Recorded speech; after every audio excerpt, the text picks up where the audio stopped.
سلام خدمت دوستان عزیز، امیدوارم که هر جا هستید خوب و سلامت باشید. قبل از هر چیزی بهتون بگم که میتونید در سایت تعمیرکار.net با ثبت کردن شماره خودتون کد تخفیف برای تعمیر گیربکس اتوماتیک و تعویض روغن رو دریافت کنید. گیربکسی که روی میز مشاهده میکنید که ما خوردش کردیم گیربکس MDM چری تیپو 5 که البته با گیربکس های آریزو 5 و MDM 550 و X33 هم یکیه. این گیربکس که فقط پوسته های جلوشون فرق میکنه.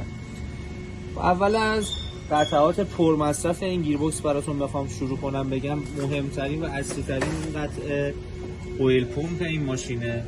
همینجوری که مشاهده میکنید ما این اویل پمپ رو خورد کردیم. این اویل پمپ علت خرابیش اینه که این قسمت اویل پمپ که مشاهده میکنید خط میفته و باعث میشه که ماشین جون نداشته باشه.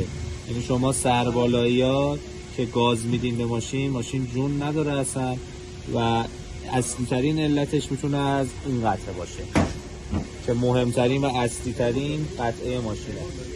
دیگر قطعه‌ای که خیلی مهمه تو این ماشین زنجیر این گیربکسه که کاملا رابطه مستقیم با اویل پمپ داره. شما چون اویل پمپتون که ضعیف بشه خیلی وقتا شاید 70-80% مواقع زنجیر ماشینتون هم خراب میشه. همونجوری که مشاهده میکنید این زنجیر گشاد کرده و این فاصله باید خیلی از این کمتر باشه، ولی از نظر خراشیده شدن مشکلی نداره و سالمه.